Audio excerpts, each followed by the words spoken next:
I'm about to have Ben Hogan Caddie for me, telepathically.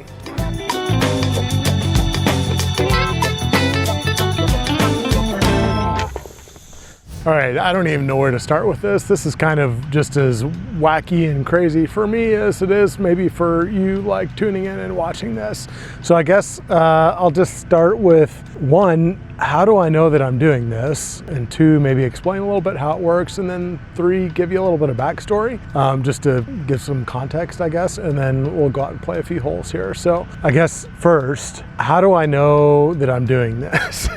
One, I don't know if there's any way I know how to prove it. I'm a very math and science kind of guy. I originally went to school to be a pharmacist. I was in a 5-year bachelor's and 6-year doctorate program to be a pharmacist. And both my parents were formally educated, both had master's degrees. My mom had multiple master's degrees. My dad was a math teacher in University of Missouri, St. Louis, and then high school most of his career. And then my mom taught science in junior high for part of her career as well. So my background is like very much scientific method. I was even born in Missouri, the show me state. Like, I need to see this to believe it. So this is very much as crazy for me as it is maybe for you all watching this. But so how do I know this is what is happening? I think, at least right now, the best way a way I could explain it is that there was one time where I was talking to my mom in my dad's den in the basement of our old home in Barnhart, Missouri. And I was visiting and we were catching up and chatting. And there was this voice inside my head that kept saying, "Tell her it's not her fault." And then my mom and I would continue the conversation. It was like, then I'd hear, "Tell her it's not her fault." And I'm like, what? And I just kind of ignored this thing going on in my head. And I'm like, "Tell her it's not your fault." And I just kept hearing that over and over, and it kind of kept getting louder and louder. And then all of a sudden I was like, "All right, Mom, I'm just gonna I have something going on here. I'm hearing a voice and I don't know what it means, but it's telling me to tell you something." She's like, "All right, go ahead. Just, tell me what it is." And I was like, "Well, I'm hearing to tell you that it's not your fault." And then as soon as I said that, she broke down in tears. So to me, there was no way, at least in my mind, that was, I didn't know how to explain it, but that was kind of like a first sense of like, all right, things that I'm hearing, maybe there is something to this. I'm not so crazy. I don't need to go to the loony bin, I guess. So I guess one thing I would say is, how do I know it's just not my own voice inside my head? I don't know if any of you have this happen, but like if I'm speaking here out loud like I am right now, I can hear my own voice. I can recognize the sound of my own voice. Now, if I stop talking, I can still say things out loud in my mind, and I can still kind of hear my voice inside my head in the same way that I'm speaking out now, but it's just quiet and it's inside my head. So that I would recognize as my voice. Now, if you and I were here talking, or if there was someone here next to me and we were talking, I would know my voice and I would know the other person's voice. So there would be a distinction there. And then, so I guess the way that this kind of works, even if I were to go into my head and then I say something out loud to myself inside my head, I'd recognize that. And then if I think about their voice and play that in my head, even though I'm not hearing audio sound like this is right here with sound waves, I must be tuning in to some other kind of frequencies. So I recognize that when that voice was coming to me to tell my mom it's not her fault, that was not my voice, much in the same way that, again, like I was just saying here, if there are two people here, you could tell who's saying what. So to me, it seemed like that, I know that voice that inside my head is not my own internal monologue. It's not my own voice. It was another voice. And so I don't know how to explain where that came from, what it is or whatever.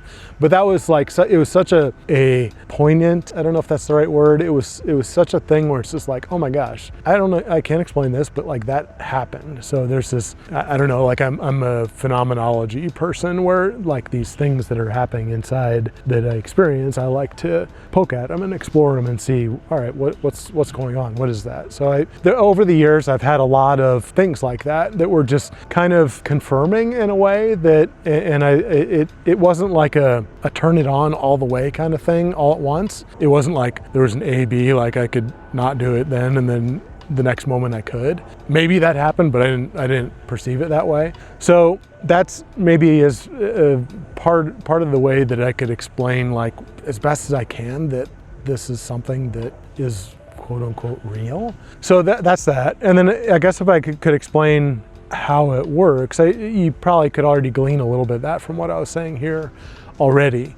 But sometimes when you, and I'm still learning about this, so I'm kind of fumbling through it. So this is part of like the exploration with me, that it's the experimentation, the digging down the holes, and partly I don't know where to like go to kind of, get more info about this or to learn more. It's kind of a taboo subject maybe, and I don't know if people talk about it too much. There is more info online now, so I'm and then just amidst life, trying to get from day to day and month to month and dealing with my own day-to-day circumstances and stuff, sometimes I get tired and or I'm busy and I don't get to like poke at this as much as I want to, but I have done it over the years a bit. So where did it come from? And near as I can tell, there's a few things. So I think I don't know if it's been officially diagnosed, but I would say that I have tinnitus, like this ear ringing. And I first noticed it when I was a kid, maybe 12 or 13, I don't remember exactly. I was on my parents' property, we had 33 acres, and I was just like sitting up there looking at the sky, looking at the clouds and the different shapes of the clouds and all that.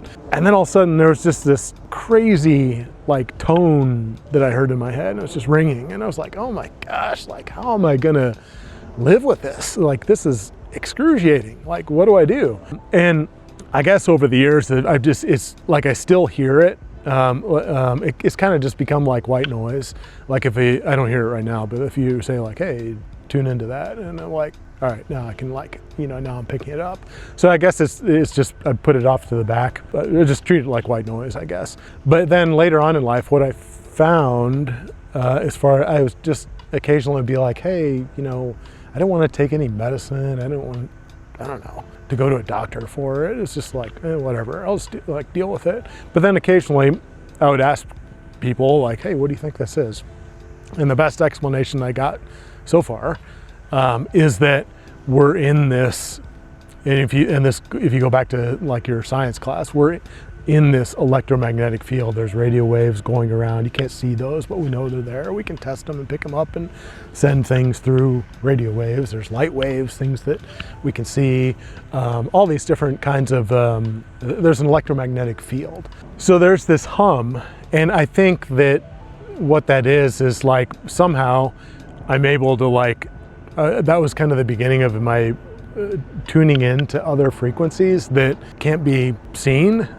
And the best, maybe a way that I can explain that is radio waves. You can't see radio waves, but we know that they're there. So I think it's like that kind of thing where it's like, I can't see these frequencies, but I know that they're there. And then also I would say that it's kind of like maybe like a radio station where you can put things on your head and you can measure brainwaves. So we know that their brain has brainwaves, and it's like putting off signals in this electromagnetic field. So I think somehow I'm tuning into this radio station telepathic radio station, I guess, of being able to, I'm tuning into the right spot. So sometimes if I'm super into my head or like super into like my human experience and just what's going on, and like I don't pick that stuff up. So it's kind of like if the station is 95.5 and you're on 90.0, you don't pick it up. But then if you go to like 91.1 or 95.1, 95.2, 95.3, then you start picking it up a little bit. But isn't until you're on 95.5 that it's like, ooh, clear signal. So I've noticed that I have to kind of have my vibe in a certain place to really pick this up, to really pick these kinds of things up. So maybe that's a little bit of a way of explaining it also. And then through all these, as a matter of me trying to figure out over the years how to navigate the system of this inequitable system of professional golf. So I was born in a trailer in rural Missouri, town of 5,000 people. My parents would get in, were formally educated, but you know, in a small town, a high school teacher and a middle school teacher, it's like we had a roof over our heads and we had food and water, but like, you know, we didn't have a lot of extras, I would say. We would shop at Aldi's for food or go to thrift stores for clothes. So there wasn't a lot of extra, I guess. So there's golf. If you're going to be a pro golfer, it costs a lot of money. And usually what happens is the guys that make it to the tour, they were maybe country club kids, or you need like some kind of like support system to go out there and to live on, and then cover all your travel and hotel and all these things and training expenses. So it's a really expensive thing to do. And that's before if you just count prize money, that's before if you get anything, like any kind of prize money. And then it's further, like a little bit more problematic even that, but this is emblematic of like US culture in general. A lot of the money is really, really concentrated and top-loaded at the very top. So I don't know, for example, Scotty Scheffler maybe made 30 million, I don't know the exact number, 30 million just in prize money last year, which if you think about what's generational wealth, maybe 5 million or maybe 10 million if you like where you'll never have to work, your kids will never have to work, their kids will never have to work. So to me, it's kind of like wild and crazy that all this money is like, just keeps going to just a handful of people. And then even on the PGA Tour, as soon as you go down to say 200 on the PGA Tour, they're having some prize money come in, but there's a lot of expenses to go along. It's like you're running a business basically. And so what your take home is, like there's some guys that lost money on the PGA Tour. And then when you get down, if you say that's just a couple hundred spots down, at any given point, there might be a couple thousand players trying to play professionally. So at that point, you either need, you know, a trust fund or like some kind of like resources to like fund you. I remember when I was on the Hooters tour, there was 156 player field or something, and you needed a top 20 just to cover the expenses for the week. So that's what, 136 players that were losing money every week. It's not sustainable. So I got, on a sidebar, I got actually kind of, I was, you know, understandably upset about this. It's like, where's the path? And for me, I was starting late too. I was a 14 handicap golfer at 27. So what pathway was there for me to like try and do this or try and fund this? Anyway, so, and then I was upset about this. So I wrote a letter to Jay Monahan, the commissioner of the PGA Tour, and I never got a response. But shortly after that was when the PGA Tour instituted this giving players a minimum amount every year just to ensure that this doesn't happen, which I don't know if my letter had anything to do with that, but it happened right after I sent that, or shortly after, so perhaps it did. But the problem still exists, like once that's just the PGA Tour, all these other, if the tour has all this extra money to throw around to give to social media, people who move the social media needle, then, you know, that 20 million, 100 million, whatever it is, could easily go to those 200th to 2000th player and give them 120,000 a year to help develop their talent and to be able to do that. And like, so for me, like I felt like I was talented enough to be seriously a top level of top 5 kind of player. Like I played basketball in college. I had a tryout with the Twins for baseball. Like I'm an athlete through and through. I'm 6'2", 215. Like I'm built for this. And so like kind of like a Dustin Johnson or a Gary Woodland played basketball in college. So basically built for it. And so, but yet I couldn't get the funding to get through this. And it was just like I was accepted into Harvard or something and could only afford to take a class at a time. So very, very challenging to navigate this. It's like, if I'm gonna do this and I'm like, feel like this is my calling, how do I fund it? Despite the system, how do I get through the system? and break through if this just is the way it is and it's not going to change. So I started like, this is the exploration of my rebrand here. It's like I started exploring all these alternative pathways and doing all these things with the mental game. And I started like just trying to look for little nuggets that would give me just a hair of an advantage of something different that could maybe break me through, you know, enough to get like my big break, so to speak. And so I started going into all these kinds of things like astrology, tarot, past life regressions, just human design, numerology, just looking at all these different things like, is there something here? Is there something here? Is there something here? And then interestingly, as I was so much of my career, I'm very much researched and studied on the mental aspects of the game and the inner aspects of the game. So as I was moving along in my journey, when I turned pro in 2003, when I was 27, as I moved through the years, I went from being a very science analytical, play it by the number, have systems where you take your club back to here, like a 9 o'clock swing, and that's the distance for that. Just being very systematic and numbers driven and that kind of thing. To the point when in the 2013 Speed Golf World Championships, when you play speed golf, you play golf as fast as you can and shoot as low as you can. So there's a time component and a scoring component. So if there's no time, you don't want to carry a laser with you because that's extra weight that would slow you down, and you don't want to take well, now you're limited to 7 clubs, but back in 2013 you could take as many clubs as you want. So my thinking was kind of like, well, what if I took about half a set? So like I took 6 clubs, I think, and I ended up shooting the championship record for score, like a 72 at Bowden Dunes in 55 minutes or something. So but to play speed golf, you can't walk off the yardage. You don't have time.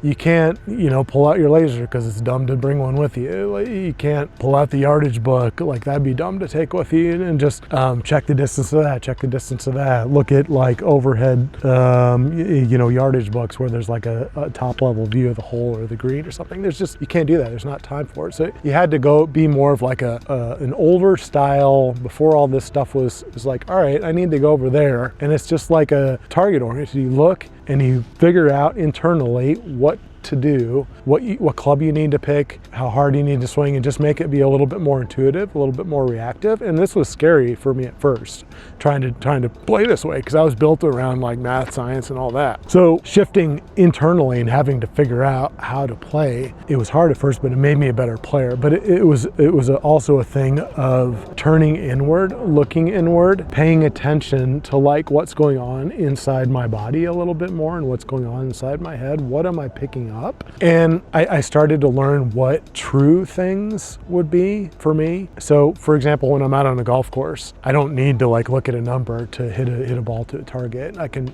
hit a lot of different clubs to a particular target, but when I'm asking about a particular situation, what's going to get me the lowest possible score on this hole? Where do I need to aim? And I'll just kind of intuit that, and I noticed do I use the 6 or the 7? And then I noticed that for false statements, or when I was getting resistance, my ears would pop. But when I got a true a yes, so if I were to say, we'll just do an earth is flat kind of thing, and I guess this just goes to my belief too. It's like, if I say the earth is flat, I just got an ear pop. So like I got resistance, physical resistance in my body.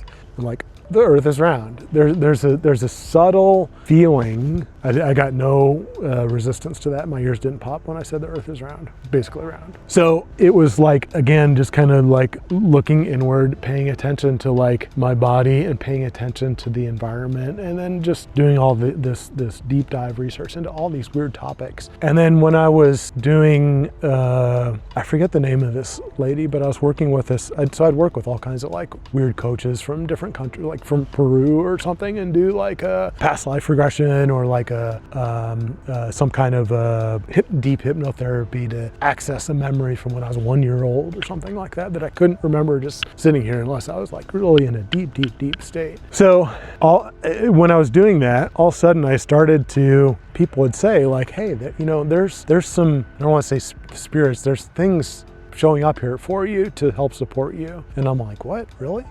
And so I just kind of, and she was like, oh yeah, Ben Hogan's here, Count Yogi's here, Sam Snead is here, Elvis Presley is here, who else? I would get collectives also sometimes, so like the collective energy of Tibetan monks, they would like come into these sessions, and at first I needed like a guide to tell me like, hey, these people are here, like another, I don't know, psychic medium kind of thing or something. I'm like, what? Like, really? There's nothing here. And then just trying to navigate this system of golf and find a way through. I felt like I needed to do something different than other people were doing. So I would do that, and then lo and behold, all of a sudden, like I started to, if I started just, I could pick up the voices, kind of like I was saying just before when I was talking about my mom, and I would hear this voice, and I know that I could tell that is not my voice that's saying that. So I started to like engage with these different entities that said they were here, and then all of a sudden I was like able to, when I was tuned into, when I had my state tuned into a certain frequency, I could like get on the channel and like pick up these things. So as I was learning how to do this, I'm like, what the heck do I do with this? I don't know what to do with this. What am I supposed to do with this? So I just kind of like, and then also I just, just get busy, just trying to live day-to-day life. How do I, and just, surviving month to month and that kind of thing. So it's taken a while to kind of really, and I feel like a little bit alone just trying to like pick at it and explore. Sometimes I run into people that I can talk to about this and like that'll maybe like help me glean an insight or something, or kind of unlock a new thing. So one of these first things I've tried doing this on my own. I've never tried doing this on a camera like this before. So I pulled in, who else do I get? Sometimes I get Emmett Smith. He's like that clown that, I don't know, from the 1920s or something with the makeup, like the silent clown. And then I get, what is it? Tallulah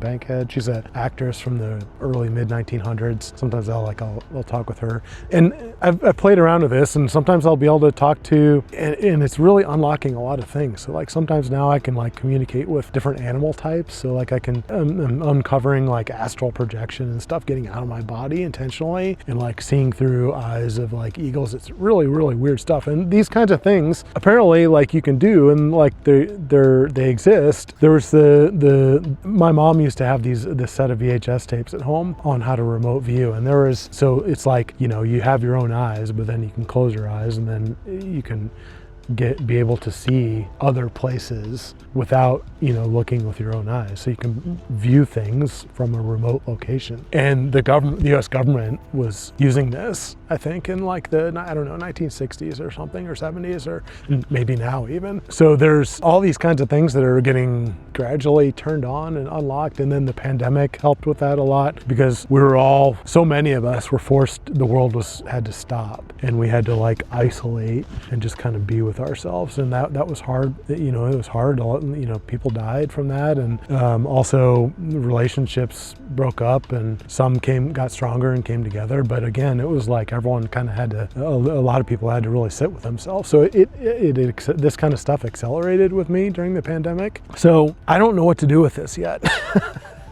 But one of the ideas that I had, and sometimes these voices, like usually I don't get voices talking at me. I have to engage in most cases. So like Ben Hogan, for example, he never like just talks to me on his own. Like I have to be like, hey, Benny, you here? And he's like, oh yeah, I'm right here, Jaacob, what do you need? So like, I have to initiate usually, at least right now. So I thought like, well, I don't know, there's so much crazy stuff out on the internet right now. It's like, and I don't know, I'm leaning into this professional golfer and explorer rebrand of myself, just kind of turning on the camera like this and giving you a fly on the wall perspective of what I'm thinking about, what I'm investigating, what I'm exploring. And so I thought like, well, let me just do this. Let's go out and play a few holes here. Interestingly, we're at Detroit Golf Club here, and Ben Hogan, I believe, there's a picture of him in the clubhouse. I'll have to maybe I can look around for that and dig that up. But I believe he's played here, so that's kind of interesting. And I've already asked a couple questions. Like I hit a few balls just to get loose, although I'm a little bit stiff anyway. And then also like it's kind of cold out, so like I'm bundled up in a lot of clothes, so I feel a little bit restricted. And usually I hit straight or tiny draw, and like I think with the restriction and just being a little stiff, I'm hitting these like little straight and fades. But anyway, I asked him like, hey, what kind of swing should I use here? Because I have multiple swings. I have like a dead hand swing. I have like a Mike Austin kind of swing. I have, I don't know, I should do a video about this. I have like 4 or 5 maybe different swings that I've used over the years, or I was getting that he wants me to use this dead hand swings. For those of you that maybe know me from a Mike Austin kind of swing, this swing's gonna look a little bit different. It looks a little bit stiffer and restricted because I'm not like really using my hands, and it's not as powerful, but it's pretty, I've played with tournaments like this before. I've shot in the 60s and like tour events using like just dead handsing my way around the golf course. It doesn't have as much power, like I was saying, because you're not using your hands. hands, but it's a way to play. So he wants me to play with that. I have my yardage book here, course guide. It has my distances in here, but he wants me to just kind of play a little bit more intuitively. People don't do that as much anymore. Back in his day, players knew how to do that a little bit more, and now there's so much data and tech and technology and like GPS and all these things that people have kind of forgotten how to do that. So maybe that's the point of doing this. I don't know. So I'm going to be playing with the dead hand swing. That doesn't quite go as far. I'm gonna like play a little bit more intuitively. I'm just gonna like try and talk with him out loud. And sometimes with telepathy, it's interesting. Sometimes I'll get voices, like I'll hear the voice, and sometimes meaning just comes through. So like the sound will come through in English. It can come through in any number, like it can be sent in any number of ways, and you don't even need to use language. Meaning can just be conveyed through telepathy, and you can send pictures and stuff. So sometimes that'll happen, like I won't get the words, but I'll get like the meaning will come through, so I'll know what to do. And just from having paid so much attention to like this phenomenology, like this, just paying attention to what's going on inside myself. So I've kind of like learned how to do that, I guess. So I'm going to do that, and then I'll try and share out loud. Well, it would be kind of pointless if it's all in my head and I don't say anything and I'm not translating to you like what he's saying to me. It would be kind of a dumb video then, I guess. Because you just be watching me play a few holes. So I'll try and talk out loud a little bit. I'm just going to play by myself, so it's not too weird for people playing with me. And it's cold. There's not too many people out here today, so that's good. And then I'll try and just either repeat what he says or repeat the meaning that I'm getting to come through. And he comes through. This is kind of interesting. He comes through to me as this. So the souls, and I don't know if I'm using the right word. The thing that comes in, like say we're light bulbs, and the light bulb was turned off in just a body, but then when you activate it with like a soul, the light goes on. So like here I am right now, like the soul of me is like in this body that is like called Jaacob, this life.